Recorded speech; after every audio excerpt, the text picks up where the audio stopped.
Are you concerned about Charvarius Ward? He didn't have a good game against DK, but he's had a good season the rest of the way. I'm not. I think it all boils down to pass rush. I mean, Charvarius Ward is Charvarius Ward. He's a solid corner in the NFL. He's had a very solid season, except for maybe the Chiefs and against the Seahawks. Really what it boils down to is what we've been talking about all show is really the defense. The defense has to apply pressure. I think Charvarius Ward is 100% serviceable. Even Lenore, man, he's serviceable. But the key is you got to apply that pressure on the quarterback. If you don't do that, then they become regular type dudes, and it's just tough. Yeah, I'm a little concerned about Charvarius. Here's why. Let me say why. He had a great year, but he didn't get targeted a lot. He played on a defense with a great front seven that made his job easier. Mm-hmm. And Mosley went down, so there was a green light on the other side that people were kind of focused on. In the process, he talked a lot of crap. He's a lot of fun, but he does talk a lot like he's the man. Mm-hmm. And he plays like it too. Like he gets right in the guy's face. He plays press man coverage. He shows guys no respect. He shadows them across the field. He's supposed to be, Jalen Ramsey on this team or whatever, Dion. So he's playing that way in this game against DK. And did he give up a long one before he gave up the touchdown? A back shoulder? I don't remember. I forget. Anyway, he gives up so he gets the 50-yard touchdown. Gets smoked too. Gets beat down the line, tries to find the ball, looks the wrong way, gives up even more, just gets smoked. The rest of the game, I felt like he lost his nerve. And Kyle Shanahan said, what I liked is he didn't back down after that. I thought he did. I thought he started playing off. I thought he started giving up a lot of short catches, and he was like, I'm not going to get embarrassed like that. So I'm a little concerned. I felt like he might not be as dominant as he acts, and as he might have been the kind of, like, basically the bully who got smacked in the face and back down. That's what I saw. And now he's going to have to, go up against other really good wide receivers better than DK. And is he going to be playing passive, or is he going to get back up in their faces like he was earlier in the season? I'm a little concerned about Charvarius Ward. So for me, I'm not any more concerned about Charvarius than I am Huff or Gibson or Lenore. And I think he's the best covered DB out of all of those guys.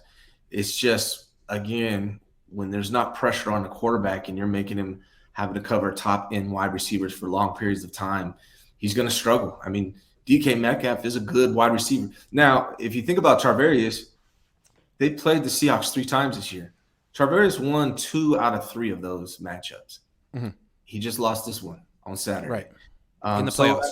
In the playoffs. But being a corner is tough, man. It's really hard to play that position, and you're not going to win every matchup. I just think the difference was the D line and Bosa were not getting to the quarterback. And I think they relied on that all year. Now, they all might be a little slightly overrated because of this D line. And when the D line is not getting home, then they kind of come back to earth a little bit. But he doesn't concern me more than Lenore or Huff or Gibson in that regard. Well, certainly. But I guess I'm just concerned in the sense that, like, what did Kansas City know about him? Why didn't they want to bring him back? Like, he had a great season. He had couple of really good seasons for Kansas City. But then – and he had games for Kansas City where he would shut down A.J. Brown. Like, he's in the past has done good things against guys he might face coming up. But then in the playoffs last year, in the AFC Championship game, he got absolutely destroyed by Jamar Chase. And the Chiefs lost, and they didn't bring him back. And I wonder, like, is he the kind of guy who isn't ready for the big moment? I know he's won a Super Bowl, but he didn't really – he beat Jimmy Garoppolo.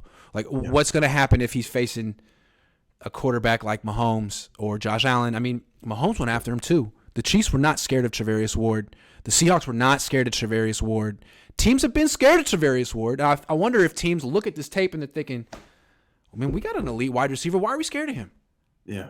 I think Charvarius, the thing about Lenore played better than Ward last week. He did. Yeah, he did. Good for him. Yeah, I think the thing about Charvarius Ward is that I've never seen him as a top 5 corner. I never saw him that way. Right. I think a lot of people have. I saw him as – I don't think Kansas City saw him that way. Sorry. Yeah, I don't think Kansas City either. But I think he's definitely serviceable. I think he's a good corner. Oh, yeah. It's just he looks great when you have the defensive line getting after him. He's going to be taking – but, like, in the playoffs, I think he's going to be shadowing the best receivers. He did that with DK. Yeah. He's probably going to have to do it with CeeDee Lamb this weekend if they play Dallas, or it'll be Mike Evans. And then the week after that, it'll be either A.J. Brown. So it's like, this is supposed to be the Niners' ace up their sleeve, though, still. Yeah. And he's going to get very difficult assignments still. And I wonder, like, is he shook? Is he shook? Because as we know, there ain't no such thing as halfway crook. So he's going to have to figure out whether he's a full-way crook or a no-way crook. Because right now he's looking pretty halfway to me. Well, I mean, the memo's been out for a few weeks now. How you beat the 49ers is deep in the passing game, and that hasn't changed. I feel like these corners have just been, they had it easy all year, and now they're like, oh wow, D-line isn't making our job easy. We got to defend deep balls. Damn. Yeah, this sucks.